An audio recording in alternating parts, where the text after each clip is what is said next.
Last video में हमने क्या देखा है, रियलाइजेशन अकाउंट को लेकर जो भी जर्नल एंट्रीज हमने की। इस वीडियो में हमने रियलाइजेशन अकाउंट का एक प्रॉपर पूरा फॉर्मेट डिस्कस करना है। सिंपल सी बात, सबसे पहले हम क्या देखेंगे, बैलेंस शीट के अंदर जो भी एसेट्स हैं, कैश, बैंकों को छोड़कर, deferred revenue expenditure, profit and loss का डेबिट बैलेंस, ये सारी की सारी, ये दोनों आइटम्स प्लस ये थर्ड आइटम कैश और बैंक, इन तीनों को छोड़कर जो भी हमारी एसेट्स हैं, ये हम क्या करने वाले हैं, रियलाइजेशन अकाउंट के डेबिट में ट्रांसफर करने वाले हैं। फॉर एग्जांपल, ये तीनों items, stock, debtors, plant and machinery, building, तो टू स्टॉक अकाउंट, जितनी भी एसेट है हम सारी यहां पे लिख सकते हैं, machinery, plant and machinery, building, what जो भी एसेट्स हैं, ये सारी एसेट्स उठाकर हमने क्या करनी होती है, यहां पर हमने ट्रांसफर करनी होती है। ट्रांसफर करने का हमारा मेन मुद्दा क्या होता है, ट्रांसफर करने से ये एसेट्स के अकाउंट क्लोज हो जाते हैं। इसी तरह से अब हमको क्या करना है, लाइबिलिटीज के अकाउंट्स को रियलाइजेशन अकाउंट के क्रेडिट में ट्रांसफर करना है। कौन कौन सी लाइबिलिटीज, जो मैंने अभी मार्क की हैं,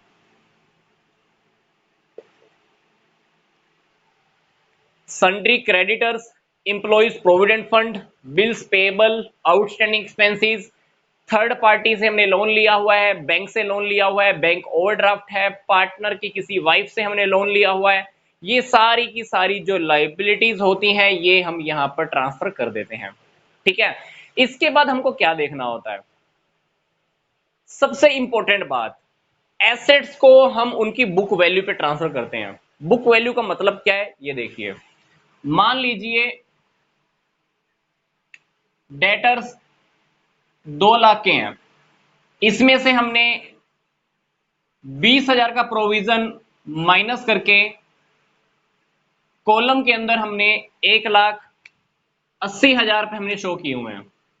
2 लाख में से 20,000 का प्रोविजन माइनस करके 1,80,000 शो किए हुए हैं। तो मैं आपको भी क्या कह रहा था, प्रॉपर्टीज को, एसेट्स को हम क्या करते हैं, बुक वैल्यू पे ट्रांसफर करते हैं। आप इस डेटर्स की बुक वैल्यू क्या कहोगे, 2 लाख रुपए। तो यहां पे जब हमको डेटर्स लिखने हैं तो डेटर्स का अमाउंट आप 2 लाख लिखोगे, आप स्टॉक का अलग, डेटर्स का बुक वैल्यू अलग, प्लांट एंड मशीनरी की बुक वैल्यू अलग, इसी तरह से बिल्डिंग के ऊपर बुक वैल्यू अलग। मतलब अगर मान लो किसी मशीन के ऊपर मशीनरी रिप्लेसमेंट रिजर्व बना हुआ है, मान लो मशीन है 5 लाख की, इस मशीन की 5 लाख के ऊपर हमने 50,000 का एक प्रोविजन बना के रखा हुआ है, और यहां हमने मशीन लिखी हुई है 4.5 लाख की। सेम इसी तरह से ही मशीन की बुक वैल्यू क्या है, 5 लाख, हमको मशीन की यहां पर 5 लाख की वैल्यू लिखनी है, तो बाकी का रह गए 50,000 का रिजर्व कहां लिखोगे, ये रिजर्व हमको यहां पे लिखना है। किस नेम से लिखोगे, जो इसका नेम है, मशीनरी रिप्लेसमेंट रिजर्व। इसी तरह से मैं आपको भी क्या बता रहा था, डेटर्स के ऊपर जो प्रोविजन है, वो डेटर्स के ऊपर जो प्रोविजन है वो भी हमको यहां लिखना है। कौन सा प्रोविजन है ये, प्रोविजन फॉर बेड डेट्स कह लो, या प्रोविजन फॉर बेड एंड डाउटफुल्स कह लो। जो भी प्रोविजन आपके बने हुए होते हैं, वो प्रोविजन हम क्या करते हैं, रियलाइजेशन अकाउंट के क्रेडिट में ट्रांसफर कर देते हैं, और एसेट्स हमारी बुक वैल्यू के ऊपर इधर आ जाती हैं। फॉर एग्जाम्पल, मैं आपको अभी बता रहा था, डेटर्स 2 लाख के, उसमें से 20,000 हमने प्रोविजन के माइनस किए हुए हैं। कॉलम में हमने कितना लिखा हुआ था, 1,80,000। डेटर्स के 2 लाख उठाकर मैंने इधर रख दिए, तो 20,000 का जो प्रोविजन है वो मैं यहां पे लिखूंगा। मान लो ये 20,000 का प्रोविजन, ये मशीनरी का प्रोविजन मैंने एग्जांपल लिया है 50,000 का, तो इसलिए मैंने 50,000 यहाँ पे फिर से लिख दिया। ठीक है, तो ये छोटी छोटी बातें अपने को ध्यान में रखनी है। इसी तरह से प्रोविजन फॉर डेप्रिसिएशन भी अगर आपके पास क्वेश्चन में गिवन है, तो वो भी हम यहाँ पे लिख देंगे, बाय प्रोविजन ऑफ डेप्रिसिएशन। ठीक है, तो इसी तरह से अगर हमारे पास इन्वेस्टमेंट फ्लक्चुएशन फंड है, तो वो भी हमको यहाँ पर ही लिख देना है। फिर से रिपीट कर रहा हूं, एसेट्स को बुक वैल्यू पे ट्रांसफर करना होता है, उसके ऊपर जो भी प्रोविजन बने हुए हैं, या आपको प्रोविजन बैलेंस शीट में ट्रांसफर होते, या बैलेंस शीट में आपको प्रोविजन कहीं पे दिखाई दे रहे हैं, तो वो प्रोविजन हम क्या करेंगे, क्रेडिट साइड में लिख देंगे। तो अब तक हमने क्या किया, सिंपल सी बात, एसेट्स को हमने यहां ट्रांसफर कर दिया, लाइबिलिटीज के अकाउंट भी हमने यहाँ पे ट्रांसफर करके क्लोज कर दिए, प्रोविजन हमने सारे यहाँ पे लिख दिए, अब हम क्या करेंगे, अब हम एसेट्स को सेल करना स्टार्ट करेंगे। एसेट्स को सेल करना स्टार्ट करेंगे तो एसेट यहाँ पे लिखी थी, सेल होएगी तो पैसा कहाँ पे आएगा, यहाँ पर क्या लिखेंगे, बाय कैश या बैंक अकाउंट। एसेट्स को मान लो हमने सेल करना स्टार्ट किया, मान लो आपको बिजनेस बंद करने के टाइम पर गोडाउन के अंदर कहीं कोने के अंदर एक कहीं पर एक कंप्यूटर रखा हुआ था बेकार काफी साल से, आपने उस कंप्यूटर को भी 5,000 के अंदर बेच दिया, हालांकि वो कंप्यूटर आपकी बुक्स के अंदर रिकॉर्ड भी नहीं था, तो क्या कहोगे आप उसको, अनरिकॉर्डेड एसेट। सेल तो हुई है, पैसा तो आएगा, तो उस अनरिकॉर्डेड एसेट की सेल करने से भी अगर आपके पास पैसा आएगा तो सेम एंट्री करेंगे, बाय कैश या बैंक अकाउंट, पर ब्रैकेट पे आप लिख देना अनरिकॉर्डेड एसेट कि हमने मतलब सेल किया है, पैसा आप जितना आएगा यहां पे लिख देना, ठीक है। इसके बाद हमने क्या करना है, पैसा आना स्टार्ट हो गया, अगर कोई प्रॉपर्टी हमने सेल की है पैसा लिख दो, अनरिकॉर्डेड एसेट सेल की है पैसा लिख दो। मान लो कोई प्रॉपर्टी हमने सेल नहीं की, वो प्रॉपर्टी हमने किसी पार्टनर को दे दी, तो क्या लिखोगे, उस पार्टनर का नाम लिख दो, तो पार्टनर की कैपिटल अकाउंट क्या हो जाएगी, डेबिट हो जाएगी। सोचकर देखो, एसेट्स को हमने क्या किया, सेल करना स्टार्ट किया, सेल करने से पैसा आया तो पैसा लिख दिया, कोई अनरिकॉर्डेड एसेट्स का पैसा आया तो पैसा लिख दिया, कोई एसेट अगर पार्टनर ले गया तो हमने पार्टनर की कैपिटल अकाउंट को डेबिट कर दिया। इसी तरह से हमने अब क्या करना है, लाइबिलिटीज का भुगतान करना शुरू करना है, क्योंकि हमने रियलाइजेशन अकाउंट बनाया क्यों था, एसेट से पैसा वसूल करने के लिए, एसेट से हमने पैसा वसूल करना स्टार्ट कर दिया है, स्टार्ट हो गया। अब आप क्या करो, अब आप लाइबिलिटीज की पेमेंट करनी स्टार्ट करो। सबसे इंपॉर्टेंट बात मैं आपको बता रहा हूं, क्वेश्चन के अंदर मान लो आपको क्रेडिटर्स की पेमेंट करने के लिए नहीं कहता है, आपको क्रेडिटर की पेमेंट को करने को लेकर कुछ भी नहीं बोलता है, इसका मतलब है कि हमने उस लाइबिलिटी की, उस क्रेडिटर्स की फुल पेमेंट करनी है, ठीक है। तो हम बात कर रहे थे लाइबिलिटीज की पेमेंट करने की, लाइबिलिटीज के अकाउंट आपने यहां लिखे थे, अब इन्हीं लाइबिलिटीज को हम पेमेंट करना स्टार्ट करते हैं। कहां पे पेमेंट करोगे, डेबिट साइड से, डेबिट साइड में लिखना स्टार्ट करो, टू कैश या बैंक अकाउंट। जब आप लाइबिलिटीज की पेमेंट करोगे तो रियलाइजेशन अकाउंट की डेबिट साइड में लिखोगे। अगर आपने कोई खड़े पैर पे कोई अनरिकॉर्डेड लाइबिलिटी की पेमेंट की है तो ये भी आपको यही लिखनी है। बिजनेस बंद हो रहा है, मार्केट में पता चल गया बिजनेस हम बंद कर रहे हैं, कोई बंदा आया वो बोलता है कि मेरे भी पैसे देने हैं भाई, हमको पता ही नहीं था, याद ही नहीं था उसके पैसे देने हैं, क्या हुआ, वो अनरिकॉर्डेड लाइबिलिटी, टू कैश या बैंक अकाउंट, ब्रैकेट में लिख दो, क्या लिखना है, अनरिकॉर्डेड लाइबिलिटी, ठीक है।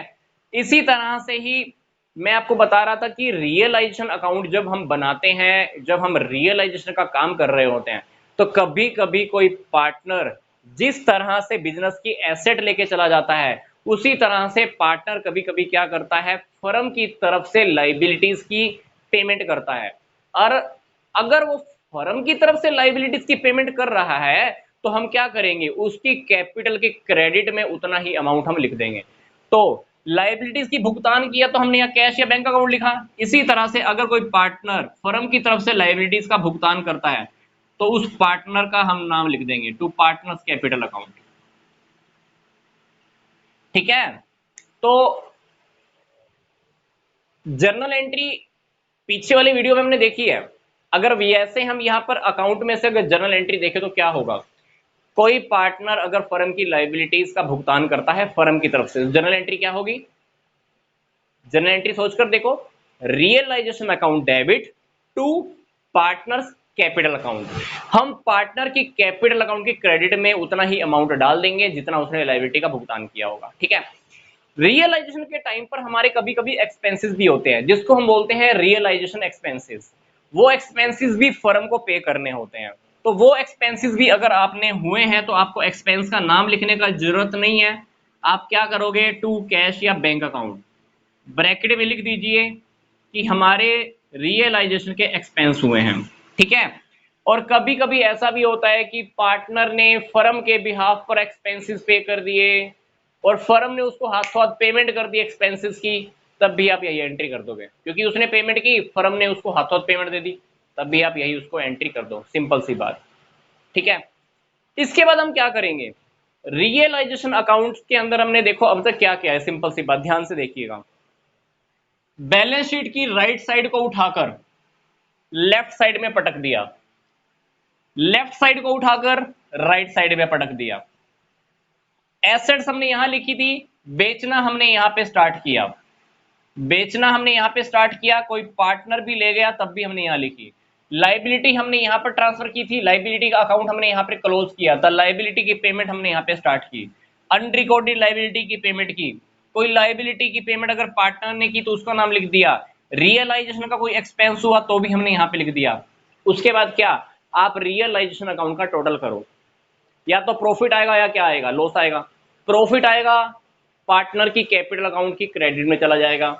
रियलाइजेशन के अंदर अगर लॉस आया तो उन पार्टनर की कैपिटल अकाउंट क्या हो जाएगी, डेबिट हो जाएगी। तो प्रॉफिट के केस में यहां पे हम लिखेंगे तो to profit transferred to partners capital account. और अगर लॉस आया तो क्या लिखेंगे, यहां पे लिख देंगे by loss transfer to partner capital account. इसके बाद क्या, रियलाइजेशन अकाउंट को हम क्या कर देंगे, क्लोज कर देंगे डबल अंडरलाइन करके। प्रॉफिट कब आएगा, क्रेडिट साइड का टोटल है 5 लाख, इस साइड का टोटल है 3 लाख, क्या होगा 2 लाख का प्रॉफिट। 2 लाख का प्रॉफिट होगा तो क्या करोगे, पार्टनर्स में डिवाइड कर दोगे, उनके रेशो के अंदर, उनकी कैपिटल में कहां चला जाएगा, क्रेडिट में चला जाएगा जब प्रॉफिट होगा। सेम इसी तरह से ही मान लो ये साइड आपकी 10 लाख की है, ये साइड आपकी 8 लाख की है, तो क्या हो गया, हमको 2 लाख का लॉस हो गया। लॉस भी फर्म क्या करती है, पार्टनर्स में डिवाइड करती है उनके रेशो के अंदर। आप सोचकर देखो पिछले वाले चैप्टर्स के अंदर हम क्या स्टडी करते आए हैं, जब भी फर्म को लॉस होता है तो फर्म क्या करती है, पार्टनर की कैपिटल के डेबिट में डाल देती है, मतलब उनकी कैपिटल क्या कर देती है, कम कर देती है। तो लॉसेस के केस में क्या करेंगे, हम पार्टनर की कैपिटल अकाउंट को हम डेबिट कर देंगे उनके रेशो के अकॉर्डिंग, और रियलाइजेशन अकाउंट क्या हो जाएगा, क्रेडिट हो जाएगा। तो इस टॉपिक से रिलेकर हमारी जो जर्नल एंट्रीज हैं वो काफी सारी हमने पीछे वाली वीडियो में डिस्कस की हैं, तो मैं आपसे कहूंगा कि वो वीडियो आप अच्छे से देखिए, क्योंकि नेक्स्ट वीडियो के अंदर हम डिस्कस करने वाले हैं वर्कमैन कंपनसेशन रिजर्व को बहुत अच्छे से डिटेल में। क्योंकि अगर वर्कमैन कंपनसेशन रिजर्व के ऊपर कोई क्लेम नहीं है, हमने कोई भी क्लेम नहीं देना, किसी को भी पेमेंट नहीं करनी वर्कमैन कंपनसेशन को लेकर, तो उस केस में तो वर्कमैन कंपनसेशन रिजर्व पार्टनर की कैपिटल अकाउंट में ट्रांसफर हो जाता है। अगर वर्कमैन कंपनसेशन को लेकर हमारे पास कुछ क्लेम है तो उससे रिलेटेड हमको कैसे डील करनी है, उससे रिलेटेड हमको रियलाइजेशन अकाउंट की कैसे हेल्प लेनी है, तो वो हम पूरा डिटेल में स्टडी नेक्स्ट वीडियो में करने वाले हैं। तो वर्कमैन कंपनसेशन रिजर्व को लेकर पूरा टॉपिक डिटेल में देखना, अच्छे से स्टडी करना मत भूलिएगा। तो मिलते हैं जल्दी से नेक्स्ट वीडियो में। यहां तक का वीडियो देखने के लिए आपका धन्यवाद।